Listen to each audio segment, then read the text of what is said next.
بسم اللہ الرحمن الرحیم۔ پاکستان میں اس مہنگائی کے دور میں جہاں ہر کاروبار تنزلی کا شکار ہوا ہے، وہاں جعلی پیر، فقیر، عامل بابوں اور صوفی درباروں کی رونقیں بحال اور ان کا کاروبار خوب چمکا ہے۔ پاکستان اور انڈیا میں صدیوں سے درباروں اور استانوں کا کاروبار بہت منافع بخش چلا آ رہا ہے۔ انتہائی قابل افسوس بات یہ ہے کہ 21ویں صدی میں بھی بہت سے لوگ توہم اور قبر پرستی کا شکار ہیں۔ سادہ لوگ افراد دھڑا دھڑ ان عاملوں، آستانوں اور درباروں کا رخ کرتے ہیں جن کی بدولت ان کے یہ آستانے آباد ہیں۔ جعلی عاملوں اور جعلی پیروں کے جال میں پھنسنے والوں میں خواتین پیش ہوتی ہیں۔ گھریلو جھگڑوں سے نجات، شوہر کو راہ راست پر لانے، مقدمہ بازی، کاروباری رنجش، اولاد کی خواہش، بیرون ملک رہائش اور دیگر مقاصد کے حصول کے لیے ان کی بڑی تعداد جعلی عاملوں اور جعلی پیروں اور شرک کے مراکز درباروں کا رخ کرتی ہیں۔ ہندوستان پاکستان میں کوئی اور چیز مشترک ہو یا نہ ہو، دربار پرستی، پوجا بھاٹ، میلے ٹھیلے 100% مشترک ہے۔ ہندوستان کی طرح ہمارے ہاں بھی مذہبی دربار سدا بہار، آرام دہ اور سب سے زیادہ منافع بخش کاروبار بن چکے ہیں۔ گزشتہ کچھ عرصے کے دوران مساجد، مدارس اور دربار جیسے دوسرے مذہبی اداروں کی تعداد میں بہت تیزی سے اضافہ ہوا ہے۔ مسجدوں اور مدرسوں کو الاٹ ہونے والی اراضی پر بہت سے مشکوک کاروباری سودے طے پاتے دیکھے گئے ہیں۔ پورے ملک میں موجود ان اداروں کی تعمیر اور چلانے کے اخراجات کا اندازہ اربوں روپے لگایا جاتا ہے۔ درحقیقت مسجدوں اور درباروں پر کنٹرول کے لیے مختلف مذہبی فرقوں کے درمیان سخت مقابلہ بھی پایا جاتا ہے، جیسے دربار ایوب کتال اور حضرت سلطان بو وغیرہ شامل ہیں۔ فرقہ پرستی، گروہ بندی اور آپس کی دشمنی کے تیزی سے پھیلنے کی ایک وجہ یہ بھی ہے کہ ان مذہبی کاروباروں میں حصے کی لڑائی شدید ہونے کے ساتھ ساتھ علیحدگیاں بھی ہوئی ہیں اور نئے فرقے اور گروہ وجود میں آئے ہیں۔ ہر نیا فرقہ نیا مذہب اور گروہ بانی کی موت کے بعد نیا دربار وجود میں لاتا ہے، جیسا کہ ممتاز قادری، مولانا خادم رضوی اور پیر ضیاء الحسن شاہ کے مزار شامل ہیں۔ اس طرح بیش قیمت زمینوں پر راتوں رات مساجد، مدرسے اور دربار کھڑے کر دیے جاتے ہیں۔ اس کے بعد ان کے ساتھ دکانیں تعمیر کر کے انتہائی مہنگے کرایوں پر چڑھا کر پیسہ بہت کمایا جاتا ہے۔ ان اداروں کی تعمیر اور چلانے پر آنے والے اخراجات کی حقیقی ذرائع کو مذہبی تقدس تلے چھپا دیا جاتا ہے۔ ان کا کوئی آڈٹ یا حساب کتاب نہیں ہوتا۔ منشیات کے سوداگروں اور دیگر مشکوک ذرائع کے علاوہ مذہبی کاروبار میں تیل سے کمائے گئے ڈالر بھی شامل ہیں۔ پچھلے دنوں پاکستان کے شہر سرگودا میں ایک جعلی پیر نے گدی کے چکر میں اپنے 20 سے زیادہ مریدوں کو قتل کر دیا تھا۔ کچھ مرید اسے درست عمل بھی کہتے سنے گئے تھے۔ درباروں یا بابوں کے آستانوں پر مرد خواتین کے ساتھ بدسلوکی اور نازیبا حرکات ایک عام بات بن چکی ہے۔ ایسے آستانوں اور ڈیروں کی بڑی تعداد نشے اور بدفعلی کا مرکز بھی بن چکے ہیں۔ افسوس، پاک و ہند دونوں ملکوں کی طرف سے کان اور آنکھیں بند کرنے کی پالیسی اپنائی گئی ہے۔ جو لوگ ان ڈبہ پیروں کے سجادہ نشین ہیں، ان کا تو مات ہی پوچھیں۔ میرے ساتھ سکول میں ایک نہایت میلا، بدتمیز، غبی اور احمق لڑکا پڑھتا تھا۔ پچھلے دنوں کسی تقریب میں ہماری ملاقات ہوئی۔ باقی حلیہ اور ذہنی معیار وہی تھا، بلکہ مزید پست ہو چکا تھا۔ فرق صرف اتنا تھا کہ اب مصروف ایک گدی پہ مطمئن تھے۔ چونکہ نسبت بہت بڑی تھی، اس لیے کوئی کچھ نہیں کہتا تھا، ورنہ پیر صاحب قبلہ عقل سے آج بھی پیدل تھے۔ مصروف جس کسی کے لیے دعا کرتے ہیں اس کے منہ پر تھوکتے ہیں اور کہتے ہیں، جا اب نہ صرف تیرا مسئلہ حل ہو جائے گا، بلکہ میں نے اپنی زبان تجھے دی، تو بھی جس کے حق میں دعا کرے گا اس کا بیڑا پار۔ ایسا ہی ہمارے ساتھ کام کرنے والے بابا گرو نے بھی بتایا کہ اسے اس کے مرشد نے پچھلی جمعرات چینی اور الائچی پر دم کرنے کی اجازت دی ہے کہ جس بے اولاد کو دم کر کے کھلاؤں گا وہ صاحب اولاد ہو جائے گا۔ ایک ساتھی کا دوسرا بچہ نہیں ہو رہا تھا، وہ بھائی مجھ سے پوچھتا ہے کہ اب میں کیا کروں، بیوی پر دم کروا لوں یا چینی پر؟ میں نے کہا جو مرضی کر گزر، میرا عقیدہ ان پر نہیں۔ ایک اور بزرگ کو لوگ پیر پھمبا پکارتے تھے۔ وجہ تسمیہ یہ تھی کہ حضرت دن رات کان میں پھیرنے کو پھریریاں بٹتے تھے اور پھر ان سے کانوں کا میل نکالتے تھے۔ یہ میلی پھریریاں حاصل کرنے کو مریدوں کے ٹھٹ لگے ہوئے رہتے تھے۔ استعمال شدہ پھریری کو تبرکاً مرید اپنے گھر میں رکھتے تھے کہ اس سے گھر میں برکت ہوگی۔ بعض درباروں کے سجادہ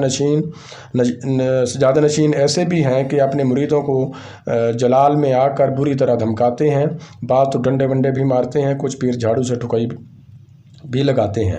جن نکالنے کے لیے مرچوں کی دھونی دینا ایک عام عمل ہے۔ کبھی یہ گرو اتنے بڑے نذرانے مانگتے ہیں کہ جنہیں پوری کرتے کرتے مریدوں کی کمریں دوہری ہو جاتی ہیں، لیکن وہ بخوشی پیر صاحب کی فرمائش پوری کرنے میں جٹ جاتے ہیں۔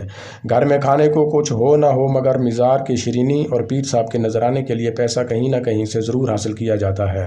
ہندوستان پاکستان کے چپے چپے پہ پھیلے ان جعلی پیروں کے ڈیروں اور خانقاہوں میں اصلی تصوف کی رمق باقی نہیں رہی۔ دونوں ملکوں میں جماعت کا بھی رواج ہے، یہ ملنگوں کی پارٹی ہوتی ہے جو منت پوری ہونے کے بعد ہر سال عرس کے دنوں میں خود چیلے کے گھر پہنچ جاتی ہے۔ ناچتے کودتے بھی ہیں، کھانا بھی کھاتے ہیں اور مزار کے لنگر کے لیے کچا راشن بھی لے کر جاتے ہیں۔ انسان کے اندر ابتدائی آفرینش سے ہدایت کی خیر چھپی ہوئی ہے۔ ہر شخص ایک رہنما، لیڈر یا ایسی ہستی کی تلاش میں رہتا ہے جسے کسی بھی مشکل وقت میں ہدایت و رہنمائی کے لیے پکارا جا سکے۔ قریباً تمام مذاہب کے ٹھیکیداروں نے خدا کو بندے کی پہنچ سے بہت دور کر دیا ہے۔ مالک اور بندے کے درمیان اس قدر دوریاں پیدا کر دی ہیں اور راستہ اتنا طویل کر دیا کہ انسان یا تو گھبرا کے لادین ہو جاتا ہے یا کوئی شارٹ کٹ اختیار کرتا ہے۔ شارٹ کٹ پہ تمام ڈبہ پیروں اور جعلی گروہوں کا قبضہ ہے۔ مزید آنکھیں بند کر کے اپنے آپ کو ڈبہ پیر کے حوالے کر دیتے اور پھر اس پیر کی بے بسی سے تسکین پاتا ہے۔ ایک دن نوبت یہاں تک پہنچ جاتی ہے کہ یہ پیر یا گرو اپنے بھگتوں کی تذلیل کرنے لگتا ہے، جیسے کہ رام رحیم کے معاملے میں ہوا۔ ہمارے ہاں پنجاب میں کسی کو بے مرشد یا بے پیرا کہنا گالی ہے، یعنی ایک ایسا شخص جس کے لیے دعا کرنے والا ہو، اسے سیدھا راستہ دکھانے والا کوئی نہ ہو۔ میری دعا تو یہی ہے کہ یا اللہ مجھے بے مرشدہ ہی رکھنا۔ فارسی میں پیر کے معنی بوڑھا یا ضعیف کے لیے استعمال کیے جاتے ہیں۔ بوڑھا یا ضعیف بچپن کی مجبوری، بچپن کی کمزوری اور نحیفی دور میں آ جاتا ہے، مگر پاک و ہند میں جوانوں کی مشکلات کا حل کرنے والا بوڑھا بابا طاقت میں آ جاتا ہے۔ ان جعلی پیر و فقیروں کی بھرمار ہے۔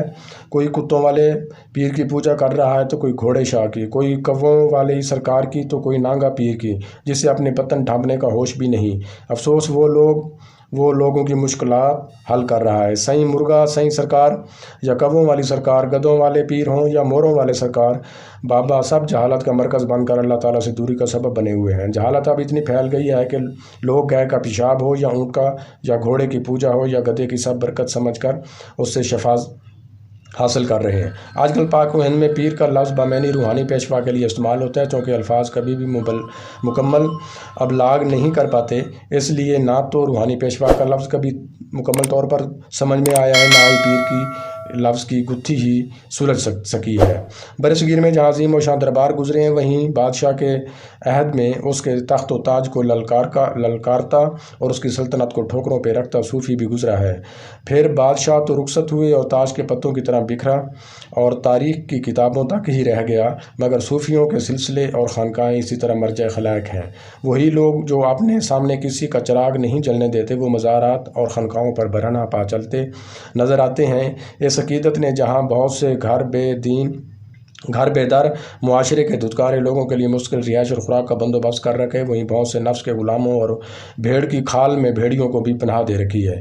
پیر غائب علی شاہ کا قصہ کتنے ہی دوستوں کو معلوم ہوگا۔ بے شمار جعلی مزار، ڈبہ پیر، ڈھونگی بابے اور نااہل گدی نشین خود ساختہ صوفی پیر بنے ہوئے ہیں اور ملک عزیز کے طول و عرض میں پنجے پھیلائے ہوئے ہیں۔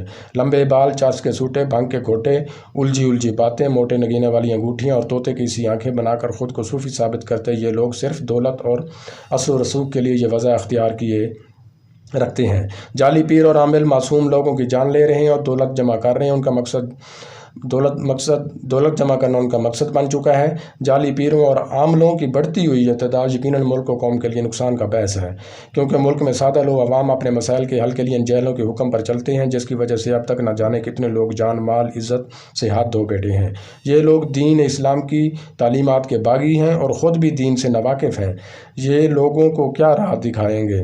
ایسے افراد معاشرے میں ناسور ہیں۔ اس ناسور کو جڑ سے اکھاڑنے کے لیے اور لا الہ الا اللہ کے نام پر معرض وجود میں آنے والے ملک پاکستان میں سے توحید پرست علماء اور ریاست کو ان شرکیہ مراکز اور بابوں کے خلاف عملی اقدام اب اٹھانا ہوگا۔